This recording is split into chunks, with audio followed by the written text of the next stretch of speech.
আসলে আমার ধারণা কি যে চেয়ারম্যান আজকে মিটিং করার পিছনে যে উদ্দেশ্যটা বিভিন্ন সুযোগ সুবিধার কথা বলে যে উদ্দেশ্যটা ছিল যে আজকে যাদের আইপিপিটা প্রতিদ্বন্দ্ব আইপিকে প্রেরণ করার একটা প্রক্রিয়া নেওয়া যায়। কিন্তু আমি দেখলাম স্যার আমার আশেপাশ থেকে যেভাবে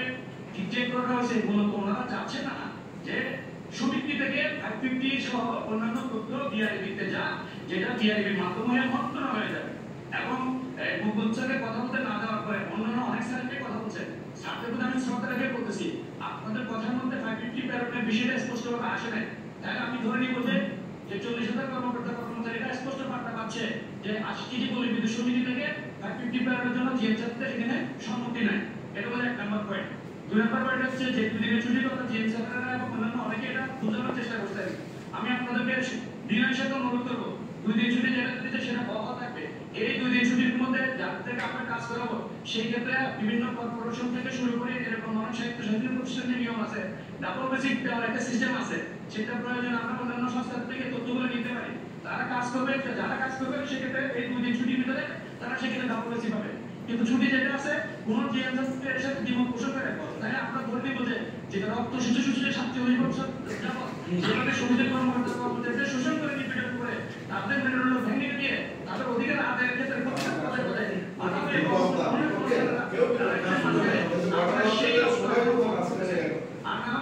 যে ছুটিটা 2 দিন দেওয়া হয়েছে এটা সরকারি নিয়ম অনুযায়ী দেওয়া হয়েছে, আইন নিয়ম অনুযায়ী দেওয়া হয়েছে, শ্রম আইন নিয়ম অনুযায়ী দেওয়া হয়েছে, পৃথিবীর যে কোনো আইনে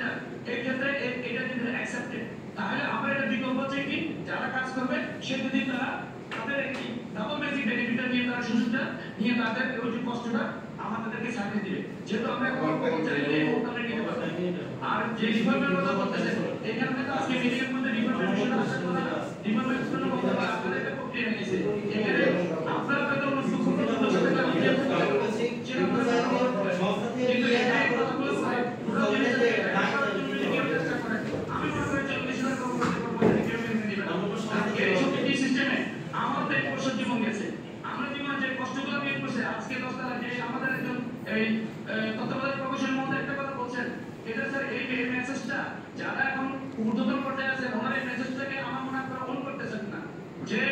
আজকে 47 বছরের যে সমস্ত সমিতির কর্মকর্তা কর্মচারীরা যেভাবে মাঠে ঘাটে নির্যাতিত হয়ে এই সিস্টেমটাকে টিকে রাখছে, কিন্তু 2013 সালে ঠান্ডা মাথায় আইন করে আজকের এই পর্যায়ে যাওয়ার জন্য ছেড়ে দেওয়া হয়েছে। এটা এতদিন যাবত জিএমসাররা আমাদের কাছে উপস্থাপন করে নাই, আমরা বুঝতে পারিনি। যখন এই আইনটা করা হয়েছে এটা স্পষ্টভাবে আমি চেয়ারম্যান স্যারকে বিনীতভাবে অনুরোধ করবো, সেটা আমি কথাগুলো বলতে চাচ্ছিলাম, সেজন্য মাতৃভাষাকে সময় পাওয়ার কারণে আপনি আসলে এই কথাগুলো বলতে পারেন। আমি আপনাকে চেয়ারম্যান স্যারকে অনুরোধ করবো আমাদের আইন বিভাগ আছে, আইন ডিপার্টমেন্ট আছে, সেখানে একজন ডিরেক্টর আছে যে 1977 সালের সংবিধানকে অধ্যাদেশকে যেভাবে মডারেট করে 2013 সালে আইন প্রণয়ন করেছে এটা শুধুমাত্র আইনি বোর্ডের জন্য আইন করেছে। আর 80টি পল্লী বিদ্যুৎ সমিতি যারা মনে করেন প্রায় 70,000 কোটি টাকার অ্যাসেট বহন করতেছে এবং 4 কোটি গ্রাহকের সরাসরি গ্রাহক সদস্যদের স্বার্থ রক্ষা করতেছে এবং 13 কোটি জনসাধারণকে নাগরিক সুবিধা দিচ্ছে, তাদের বিষয়টা সেখানে আসে নাই। তাই আপনি বিনীতভাবে অনুরোধ করবো অযথা আশেপাশে দৌড়াদৌড়ি না করে যেহেতু শিশির আইবি এবং সমিতি সুন্দরভাবে যদি চালাতে চান তাহলে আমাদেরকে মূল জায়গায় বলে দিতে হবে, কারণ আপনারা আমাদেরকে কথা বলতে দিবেন না তখন কিন্তু আপনারা প্রকৃত চিত্রটা বুঝতে পারবেন না। চেয়ারম্যান মহোদয়ের নিশ্চয়ই স্যার মনে আছে আমি 10 তারিখ ফেব্রুয়ারি মে মাসের 10 তারিখে মিটিং আমি বলছিলাম যে আপনাকে ভিন্ন খাতে প্রভাবিত করা হচ্ছে, এক একদিন এক একটা সার্কুলার জারি করে আইবি থেকে মোটে ওইটা বুঝতে দেওয়া হচ্ছে যে যাতে সমিতিতে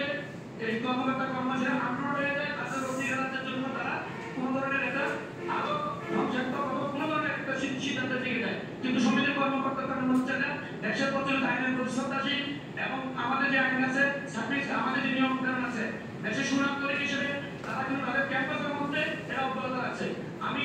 সবার প্রতি বিনীতভাবে অনুরোধ করবো যে ভুল ব্যাখ্যা ভুল পেবে আর আমাদেরকে দাঁড় করার মনোভাব করার কোনো চিন্তা নাই, কারণ এখন আমি জিএমসার থেকে যে কোনো এক ফোরামে বলছি যে স্যার আপনারা 80টি পল্লী বিদ্যুৎ সমিতি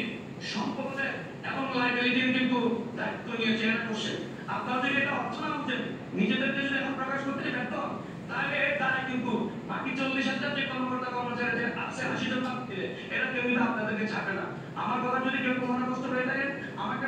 ক্ষমা করবেন, কারণ আমরা ঈদ কোরবান ছুটি ছাড়া সকল ধরনের ও বাচ্চাদের মা বাবাদের সুখ সব কিছু থেকে বঞ্চিত করে আমরা আমাদের জীবনে 24টা ঘন্টা সমিতিকে দেওয়ার চেষ্টা করে আসছে এই পর্যন্ত। সুতরাং আমাদের এই আবেগ অনুভূতিটা আমি বিশ্বাস করব